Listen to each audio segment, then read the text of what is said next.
Hi guys, आज हम master pages के बारे में पढ़ेंगे कि ASP.NET के अंदर मास्टर पेजेस कैसे बनाए जाते हैं और क्यों बनाए जाते हैं। मास्टर पेजेस को हम एज अ कॉमन सेक्शन होते हैं, कॉमन सेक्शन के तौर पे यूज़ किया जाता है कि फॉर एग्जाम्पल हमारी वेबसाइट के अंदर जो कॉमन सेक्शन होता है उसको मास्टर पेज के अंदर रख देते हैं। जस्ट लाइक एक आम सी जो प्रैक्टिस है कि ये है कि तमाम जो वेबसाइट्स होती है उसमें कोई ना कोई हेडर होता है, कोई ना कोई फुटर होता है, कोई ना कोई नेविगेशन बार होती है।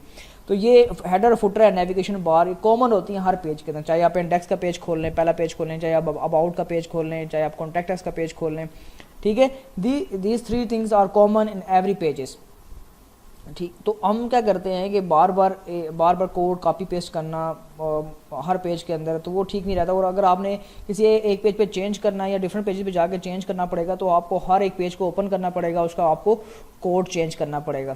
जस्ट लाइक सेम, अगर आप मास्टर पेज के अंदर अगर काम करें, मास्टर पेज के अंदर अगर आप चेंज करते हैं तो वो तमाम पेजेस के ऊपर उसका इफेक्ट होगा। इसका मतलब क्या हुआ कि master page is a parent page in ASP.NET, और बाकी जितने भी जिसके साथ अटैच किए जाएंगे वो उसके चाइल्ड पेजेस होंगे, ठीक है। इम्प्लीमेंटेशन करते हैं कि मास्टर पेजेस कैसे बनाए जाते हैं। मैं क्रिएट न्यू प्रोजेक्ट करता हूँ, ठीक है जी। ASP.NEट मैं यहाँ पे लिखता हूँ जी मास्टर एग्जाम्पल, ठीक है जी, मास्टर पेज एग्जाम्पल। लेसन ये 23 है, ठीक है जी। MT के साथ जाऊँगा मैं। हमारे पास एक वेब एप्लीकेशन बन गई है। इसके अंदर मैं सबसे पहले मास्टर पेज क्रिएट करता हूँ। राइट क्लिक करेंगे आप प्रोजेक्ट के ऊपर, ठीक है जी। ऐड न्यू आइटम, और यहाँ पे आप सर्च करेंगे जी web form with master page. No, web form master page को आप सर्च करेंगे,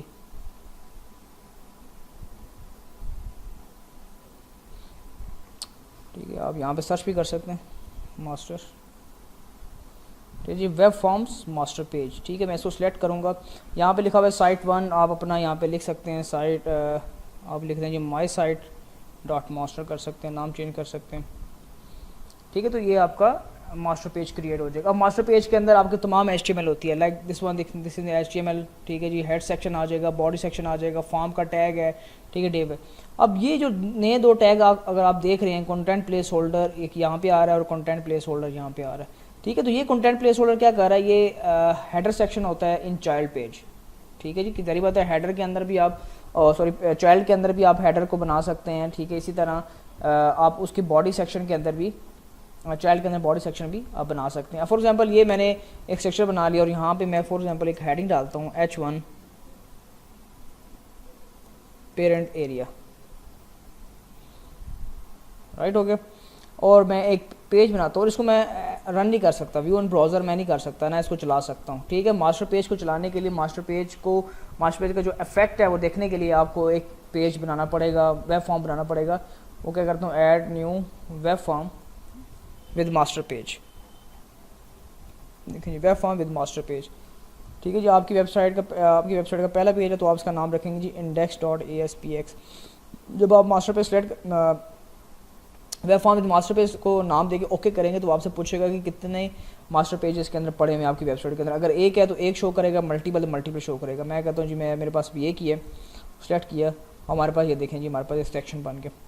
अब ये देखो कंटेंट प्लेस होल्डर दो यहाँ पे टैग्स पड़े हुए हैं कंटेंट के, ठीक है। ये कहाँ से आए, for example content place holder ID देखते हैं, ये मास्टर पेज पे कहाँ पड़ा हुआ है, this one, content place holder ID head,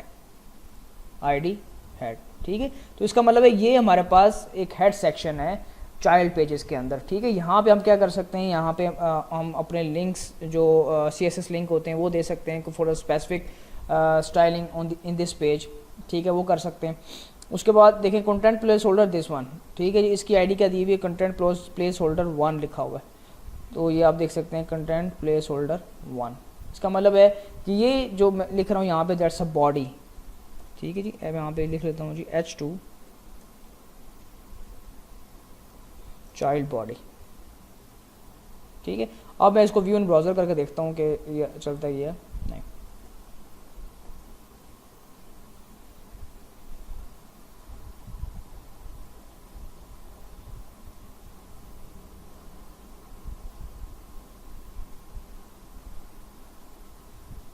ठीक है जी।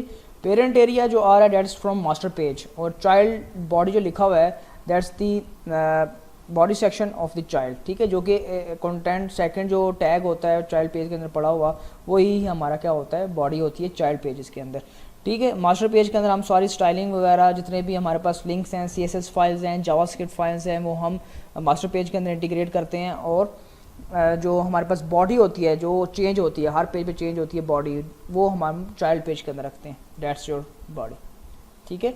अच्छा, अब क्या करते हैं यहाँ पे इस कंटेंट प्लेस होल्डर के साथ हम पोजीशनिंग कर सकते हैं। फॉर एग्जांपल मैं कहता हूँ कि ये मेरा जो हेड बॉडी सेक्शन है थोड़ा सा ऊपर आ जाए, पेरेंट जो एरिया है वो नीचे स्टार्ट हो और मेरा जो बॉडी सेक्शन है वो उसके ऊपर स्टार्ट हो। तो मैं इस पेज को जाके रिफ्रेश करता हूँ,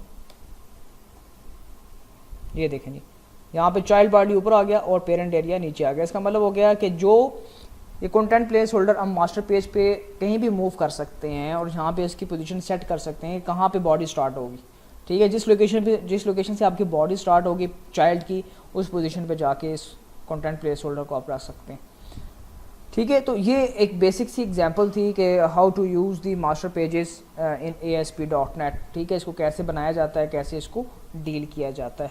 सी यू इन नेक्स्ट वीडियो।